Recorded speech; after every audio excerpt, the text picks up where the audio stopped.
Bonjour, je viens ici vous faire une petite présentation de la radio Garmin GNC 255 à 833 kHz qui vient en remplacement des radios classiques en 25 kHz.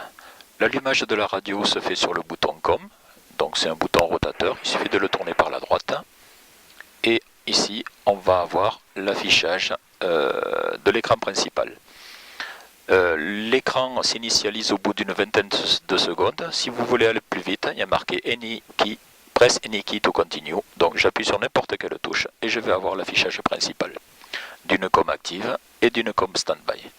Ne pas oublier lors de l'allumage de tester le volume de réception de la radio en appuyant sur le bouton COM de façon à avoir la fonction squelch.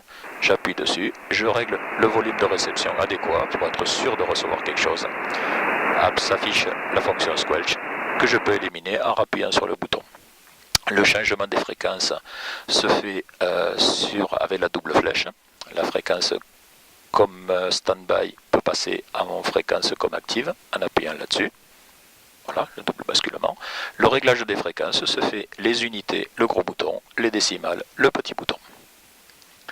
Ici, on va trouver la fonction, les trois boutons concernant la fonction VOR, to from, OBS, basculement comme nav et le volume pour écouter les balises VOR. Attention, ce volume doit être toujours au minimum, sinon vous allez avoir de la friture en permanence. Donc toujours au minimum.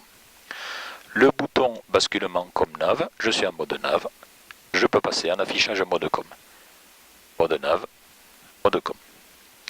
Ici j'ai la fonction OBS, donc si j'appuie OBS, je vais avoir sur la fréquence de la balise sur laquelle je suis, en l'occurrence 115.80, je peux vérifier, hein, je suis bien sur la fréquence active 115.80, je peux afficher une radiale, donc en l'occurrence ici je sélectionne une radiale par exemple, on va dire 0.80,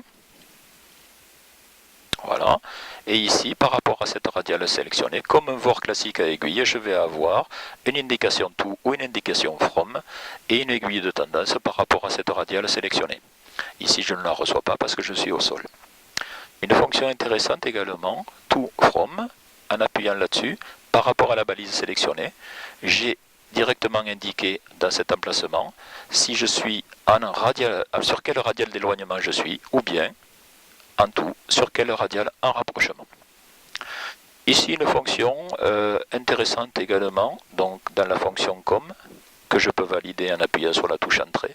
Je peux avoir les fréquences récentes que j'ai utilisées, je revalide à nouveau, et je peux avoir les 20 dernières fréquences que j'ai récemment utilisées. Elles peuvent rester donc en mémoire, les 20 dernières. Je peux en sélectionner une et la rentrer, la valider. Une fonction intéressante également pour terminer, en appuyant sur le rotateur, je peux afficher le nom, l'indicatif ou ACI d'un aérodrome. Par exemple, je vais rentrer Agen, LFBA.